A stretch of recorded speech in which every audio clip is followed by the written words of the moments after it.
bekerja sama untuk melakukan pertukaran gas oksigen dan karbon dioksida.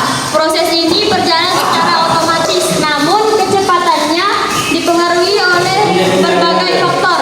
Berikut adalah penjelasan detail mengenai organ pernapasan manusia secara berurutan beserta faktor yang mempengaruhi frekuensinya. Baik, kita mulai dari yang pertama, yaitu hidung. Ini hidung.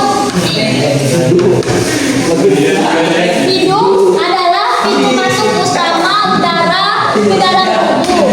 Di dalam rongga hidung yang berfungsi menyaring debu, kotoran, dan menjaga kelembapan udara. Terus kita lanjut yang kedua. Saluran persimpangan di tenggorokan yang menghubungkan rongga hidung dengan laring berfungsi meneruskan udara menuju saluran bawah. Lanjut yang kedua, laring. Pangkal tenggorokan yang meliputi saluran pernapasan di bawahnya. Di dalamnya terdapat pita suara untuk menghasilkan bunyi dan epiglottis, katup yang mencegah makanan masuk ke saluran nafas. Terus kita lanjut ke trakea, tulang rawan.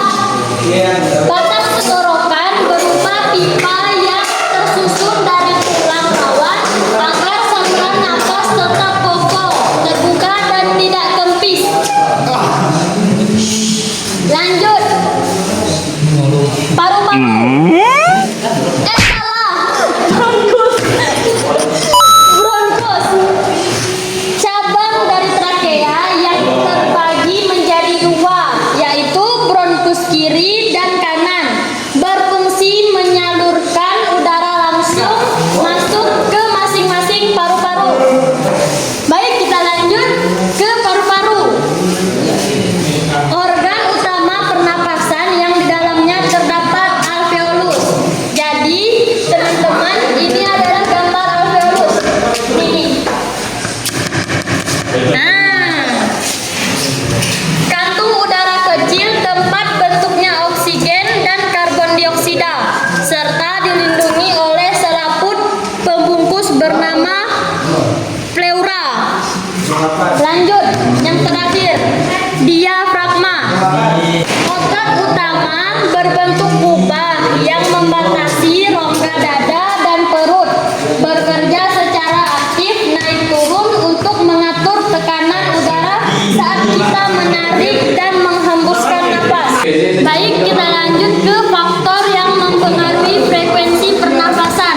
Bagian ini menjelaskan hal-hal yang menyebabkan kecepatan kita saat bernapas. Nah,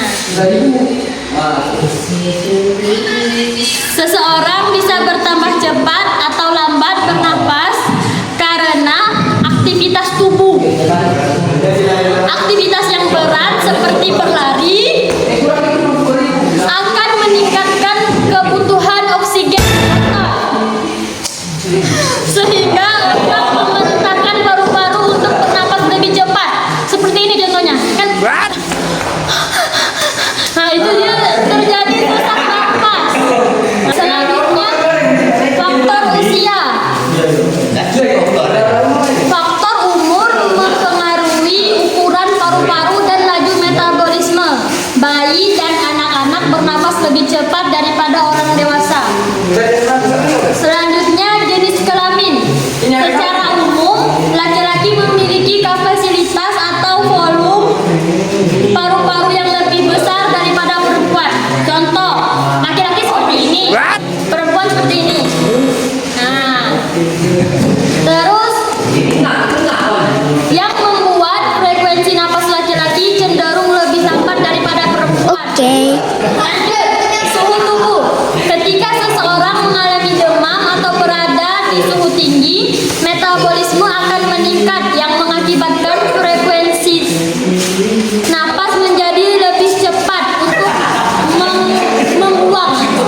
membuangnya. Nah. Terus selanjutnya posisi tubuh. Apakah kita sedang berdiri, duduk, atau berbaring?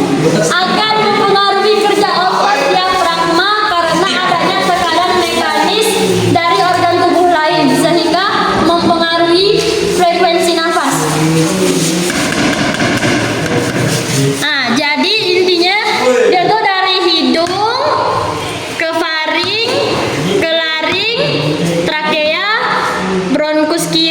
kanan terus paru-paru. Sekian dari saya. Wassalamualaikum warahmatullahi wabarakatuh.